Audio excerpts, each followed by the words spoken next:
Hey guys, and welcome back to my channel. Today we are going to be talking about the books that I read in April. So April was it was a good reading month in terms of ratings, but I only read 5 books this month, which is a good amount. It's just for me, like last month I read like 13 or something, so for me it's a little not as many as I usually read, but also it's like doesn't matter how many books you read anyway. Out of those 5 books, 4 of them were romance and 1 was a YA romancy, and I read 2,334 pages this month. So the first book I read this month was Terms and Conditions by Lauren Asher. This is her second book in the Dreamland Billionaire series. And in this one, so in the series you follow 3 brothers and they own basically, or their family owns like basically Disneyland. It's just not called that, it's called Dreamland. And so in this series, their grandpa died, and in his will, to get like the stuff that they inherit, they all have these tasks. And in this one, you're following, I think he's the oldest brother. His name is Declan, and he has to get married and have a kid before he can become, I think it's like the CEO of the like media, whatever, I don't know, of like one of the parts of it. So he ends up getting married to his assistant, Iris. And obviously it's like arranged marriage, but that's basically what happens. But then of course, it's a romance book, so maybe it's not just fake. Anyway, but I gave it 4.5 stars. It was really good. I definitely like this one better than the Fine Print, which I still like the Fine Print. I just have a thing for arranged marriage.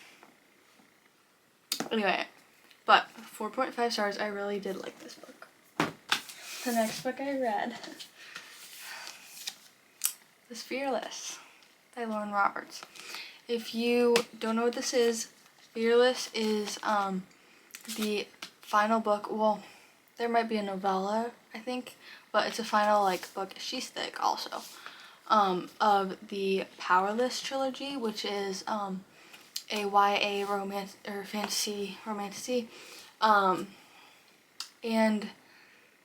I can't really I can't really tell you what it's about because it's the last book in the series, but this was so good. It was also so sad, but also the last part, the last epilogue, or I guess it wasn't not the last epilogue actually, that was sad.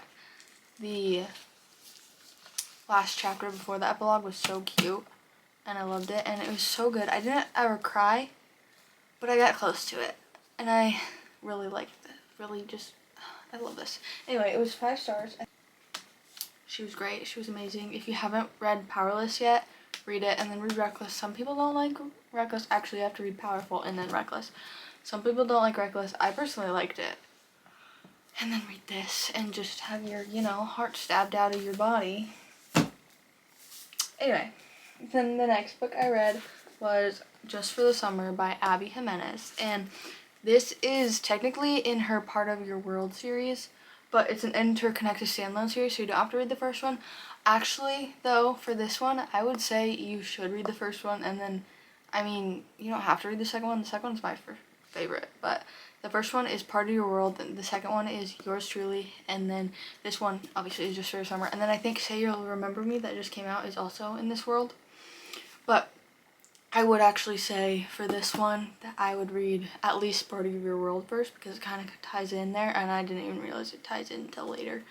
It's kind of a plot twist, but not really. Anyway, but this one follows Emma and Justin, and they both have this curse. They think that when they break up with someone, the next person that person dates is the one, then they get married.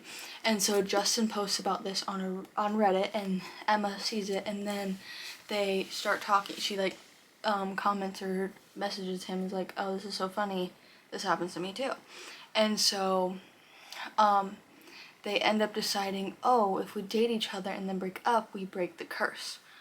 So they do that, but then there's also Emma's kind of toxic mom shows back up, and you kind of get that. And then Justin also has to take over custody of his siblings. So there's also like all of that going on, and I really like Abby Jimenez always has like also like, I mean, a lot of romance books, but like have like the deeper emotional meaning also. It's not just like her books may look like just a little rom-com, but they're not. They always have like something sad in them. But she also always has like family drama, I feel like, in the 2 books I've read. But I really like this. I gave it 4 stars. It was not as good as Yours Truly because that was just like, for me personally, just because I kind of relate to Jacob in that one. But it was really good. I really did love it, and I'm in the middle of retabbing it because I read some of it, or like most, I don't know how much, like I listened to it. Anyway, but I read this. It was really good, 4 stars. The next book I don't have physically.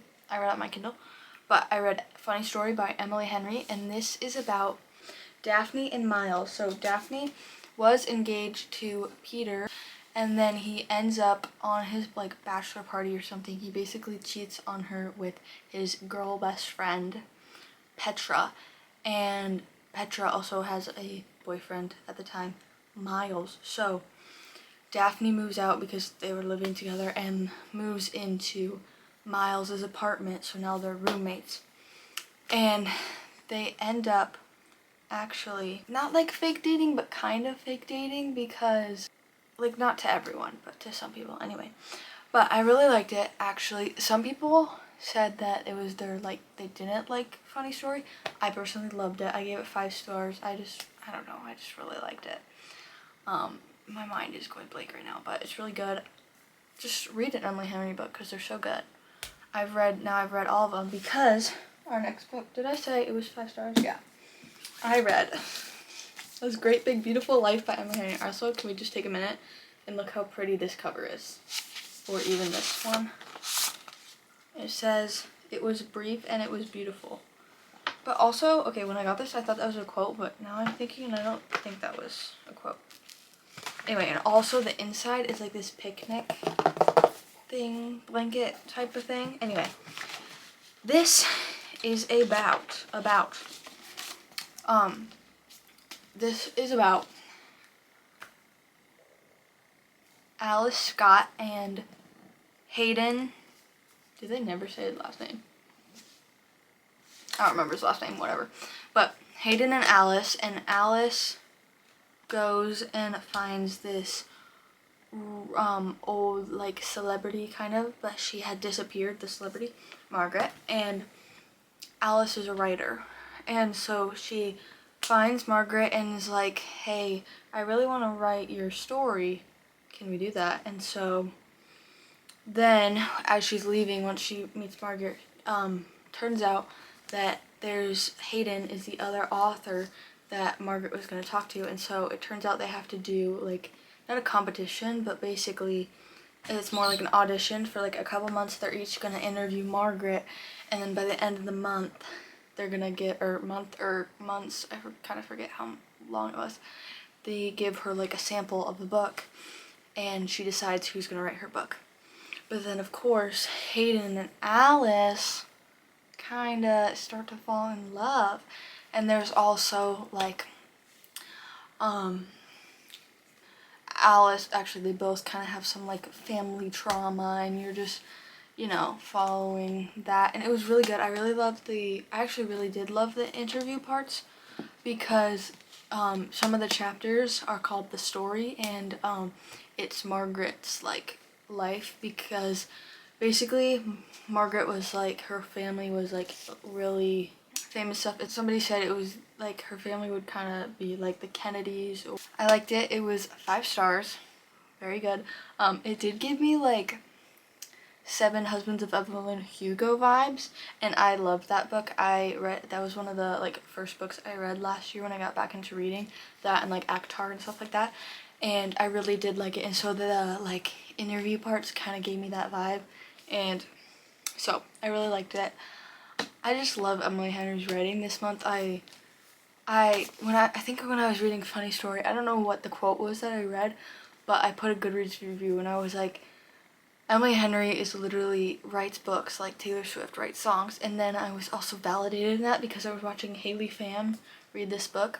And she said that Emily Henry is the Taylor Swift of books. And I was like, exactly, you get it. Anyway, but this was also 5 stars if I didn't say that already.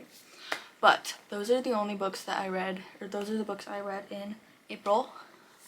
I was going to show you my reading journal every week. I mean, not every week, every month, but I haven't made my spread yet. But I did have a TBR this month, and I only read 3 of the books on there, which was Fearless, Just for the Summer, and Funny Story, I think were the 3 that were on there. So the 3 I didn't read yet. I mean, okay, so technically it is the 29th, so I have today and tomorrow, because I'm gonna start Addicted to You, which is on my TBR, I think, today, and so like technically I could finish it by tomorrow, or at the end of tomorrow, and then it would like be in April, but I just decided to film this anyway. So the books that I didn't read on my TBR were Addicted to You, The 7-Year Slip, and Magnolia Parks. But I am still gonna read them. I don't know if it'll be in May, because I have another May TBR, but I will read those. I just haven't read them yet. Anyway, but that is all. Hopefully this monthly wrap up, I'll get it edited and posted soon, because then it would actually be on time for once. Anyway, but that is all for this video. Like and comment and subscribe. If you have any video ideas, comment down below. If you need any of my links, they're down in the description. Follow me on Instagram and Goodreads, and I will see you in the next video. Bye!